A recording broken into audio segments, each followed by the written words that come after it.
figure out the best way to show my communication style and also be on theme for Speak Up and Succeed, I decided telling about my first trip overseas was the best way to kill two birds with one stone. So 6 years ago, I found myself with the opportunity to go wherever I wanted, to take a vacation wherever. I was thinking small potatoes, just travel to like another state I hadn't been in or something like that. And at the time I was talking to my friends who were living in Seoul, they were working there. And they're like, well, why don't you come to Korea? I had not ever thought about that, but I decided, why not? I can go there. And as I thought about it, I started getting really nervous because in my head, it's like, oh no, English may not be the first language that they speak there. I had a lot of assumptions about it, which added to my anxiety. So I tried to kind of head that off by looking up places I can go, looking up what to do and not to do as far as like how not to embarrass myself and how to not offend anyone. I try to learn as much of the language as I can. Can't remember much of it now, but I tried really hard. I remember how to say hello and kind of remember how to say sorry. I used sorry a lot. So I get there. And it was nerve-wracking just getting to the airport alone is just the same but different. And I knew I had an inkling that I was going to be okay when I went to a Starbucks. That was the first time I figured I'm going to start easy. I'm going to go to a Starbucks. And I get in line and I try to order in speaking Korean, or my really little minimal amount. And the person looked at me kind of with this look like, okay, that's cute. Let's speak in a language we both know. And then they started speaking English. And that kind of made me feel a little better. But when I got settled into my Airbnb, I was still like really nervous because that was just one experience. And it actually took me, I was there for 4 days.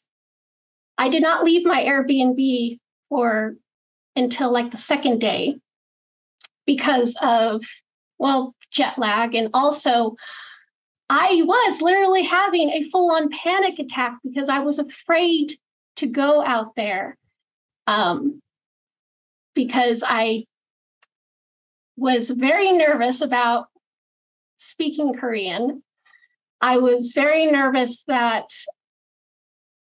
like I didn't know anything out there, even though I just spent like several months like reading up about everything. Everything went out the window. And it's just like going out that door was so scary because of the language barrier, the culture barrier, that just everything, or all these barriers that I built up in my head. But finally, with some somewhat gentle coaxing of my friends who were there and like, you gonna come out and do some stuff? You can do some touristy things. Finally went out and realized that all that didn't matter because, for one, most of the people in Seoul, they speak English anyway. And I pretty much had the same reaction with everyone I spoke with. Anytime I tried to speak Korean, they'd be like, "Oh, that's cool. Let's speak English." And actually by like the third day, I was trying to find someone to let me speak. I had to go out of the city to this little cafe and find this really nice little old couple that let me speak Korean, or at least try. So it's like getting over that initial hump of just anxiety and preconceptions and stuff like that.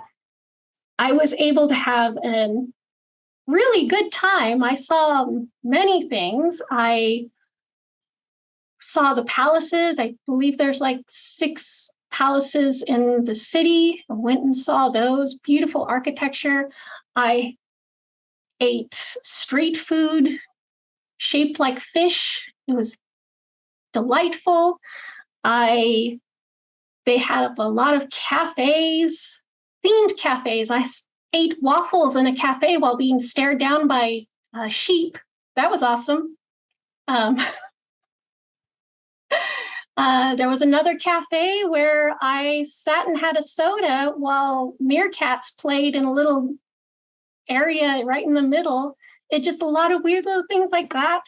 I met so many amazing people, not just Koreans. There was a district of expats, or people who had come all over the world who were working there as teachers or tech jobs and stuff like that.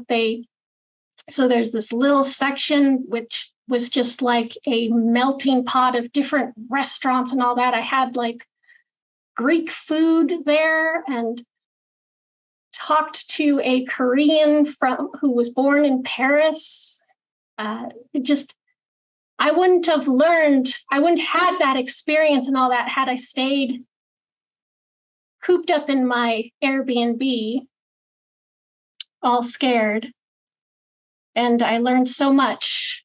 And I'm really glad that I went out. And I've gone out to other countries since then, because I learned that it's like you can't let language barrier be thing. Even if you don't know the language, you can't let that stop you from having some amazing experiences. And there are other ways to communicate other than language, although I do suggest learning a language. It is fun. Yeah, that is my story. Thank you, Madam Toastmaster.